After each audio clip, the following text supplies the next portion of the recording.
लोकमान्या या वरळी पोलीस स्टेशनमध्ये दाखल झालेल्या होत्या। त्या ठिकाणी पोलिसांची भेट घेऊन त्यांनी माहिती जाणून घेतली आणि काय बोलू मला खरंच सुचत नाहीये।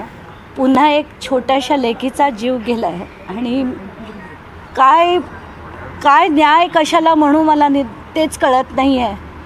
कारण एक 27 वर्षाची छोटीशी मुलगी जिचं लग्न आत्ता फेब्रुवारीमध्ये झालं होतं आणि तो मुलगा देखील इंजिनियर होता। आता ही मुलगी जी होती ती डेंटिस्ट होती। आधी सेंट जॉर्ज हॉस्पिटलमध्ये तिने नोकरी केली 1 वर्ष, आत्ता गेले 6 महिने ते KM हॉस्पिटलमध्ये होती।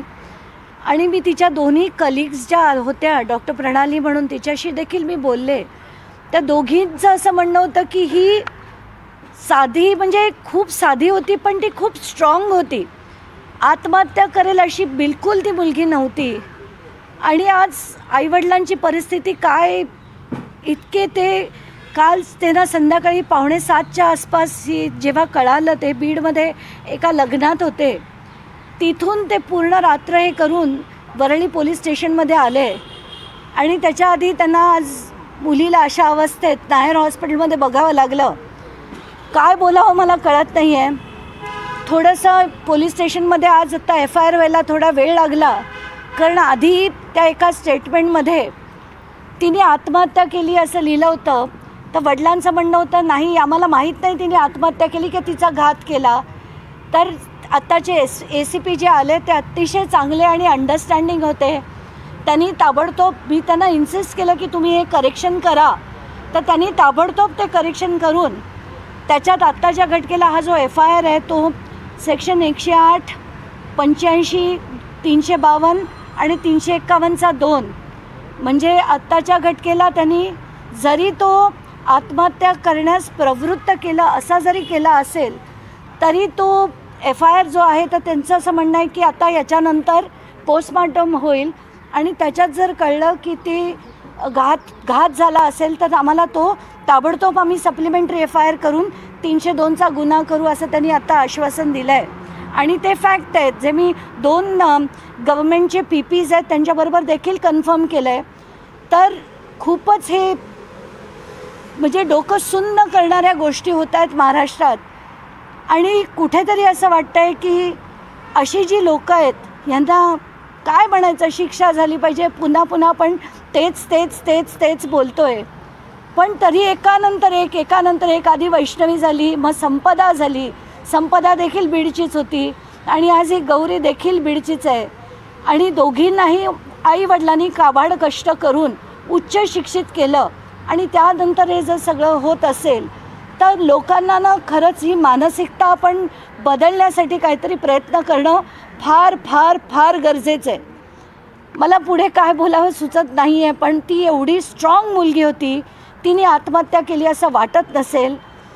हिचं नाव गौरी पालवे होतं आणि हा जो व्यक्ती होता आनंद गर्जे, हा पंकजा मुंडे, मला खरं त्याच्यात राजकारण आणायचं नाही आहे। मला दुःख हे का होतं आहे की पंकजा मुंडे यांना तर रात्री कळलं असेलच, पण तरी त्यांनी पोलिसांना फोन करून निदान चांगली कारवाई करा आणि तो माझा PA असेल तरी त्याच्यावर कारवाई झाली पाहिजे असं म्हणणं अपेक्षित, तेवढं तरी म्हणणं अपेक्षित आहे। ते त्यांनी म्हणावं अशी मी त्यांना विनंती करते। पोलीस हे गुन्हा दाखल करत होते का? त्यांनी आईवडिलांना यायला वेळ लागला आणि त्यानंतर ते स्टेटमेंट गेला, कारण दोघंही अतिशय बधीर डोक्याने आले, कारण एवढी छोटी मुलगी आपली, तिचा प्राण जातो, त्यामुळे दिरंगाई झाली असं मला म्हणता येत नाही। वेळ नक्कीच लागला, कारण आले ते सकाळी 3:30च्या आसपास आणि आत्ता 11:30 वाजता फायनली हा FIR, जसं मी म्हटलं त्याच्यात आधी ती एक आत्महत्या करणार असं जे आत्महत्या केली असं जे म्हटलं गेलं, त्याच्यावर मी आणि तिच्या वडिलांनी दोघांनी स्ट्रॉंग आक्षेप घेतला की जे सत्य आहे तेच तुम्ही लिहा असं जे म्हटलं। तर आत्ताच्या घटनेला हा जो सेक्शन लावण्यात आला आहे, तर शेवटचा मी मुद्दाम वाचून दाखवते।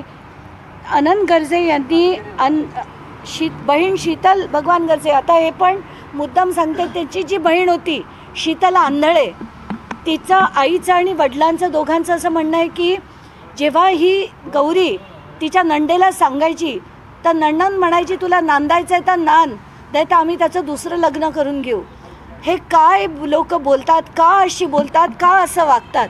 तर आत्ताच्या घटनेला हे जो FIR आहे तो तिघांच्या विरोधात झालेला आहे.